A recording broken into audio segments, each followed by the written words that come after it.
Faculty VGH, your favorite channel. I feel that my life is a perfect example. The man behind me hasn't been able to breathe on his own since 1952. But that hasn't stopped him from living a great life. Keep watching. You'll see what I mean.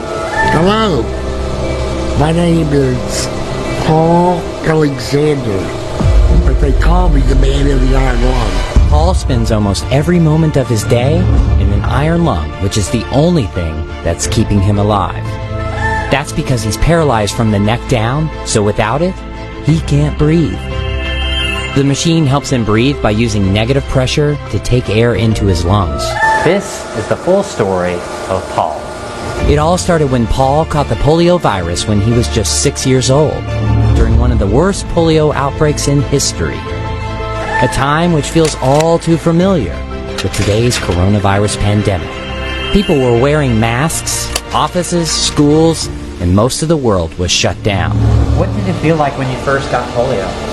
Well, I started feeling ill and plain. I ran inside to get Mom, and she turned and looked at me, and she said, "Oh my God, not my son." Over the next 5 days, I lost everything. The ability to move, my legs would not hold me up, and then I couldn't breathe. He was at home under the care of his mom and dad, and they realized he wasn't breathing. They rushed him to the hospital, and the emergency room physician examined him and pronounced him dead. Sometime later, another doctor came through, picked me up, according to my mother, and ran upstairs with me, performed a tracheotomy, and put me in the iron lung. This would make anyone feel like giving up. But just wait. You'll see that that isn't the case. I didn't want to die, so I continued to fight. So Paul did everything he could to get better. He fought against polio every day. It was hard, painful, and tiring. But I never gave up, and I'm not going to. 18 months later, he left the hospital and came to his residence in Dallas, Texas, but his life was never going to be the same. He couldn't play sports, he couldn't go to church, and he couldn't hang out with his friends. People didn't like me very much back then. I felt like they were uncomfortable around me. What did you do all day? Well, it's like everybody else does.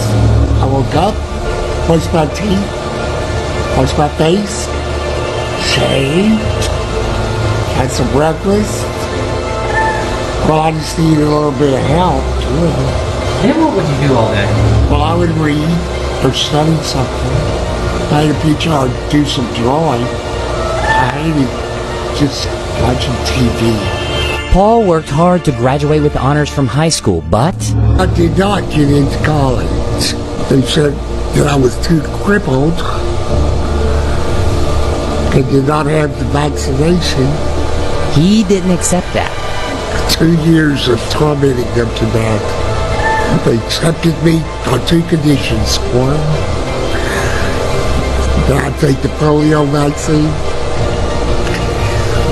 and 2, that a fraternity would be responsible for me. Finally, something good happened. I wanted to be a lawyer for a long time. After years of hard work, Paul passed the bar and became a lawyer. And I was a pretty damn good one, too. But he didn't stop there. With the help of a pen attached to a stick, Paul wrote his own biography entirely with his mouth. So why write a book? To inspire thousands of people, just like you. No matter where you're from, or what your past is, or the challenges that you could be facing. You can truly do anything. You just have to set your mind to it and work hard. Paul, what's your dream?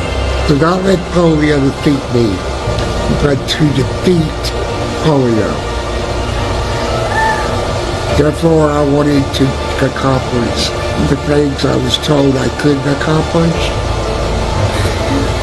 and to achieve the dreams I dreamed. Paul may have an iron lung, but he has a golden soul, and a diamond heart.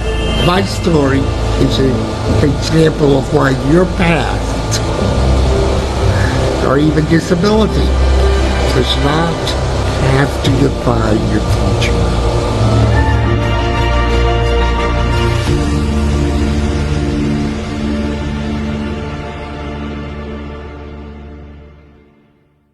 Thanks for watching. Subscribe for more videos. Faco TV GH, your favorite channel.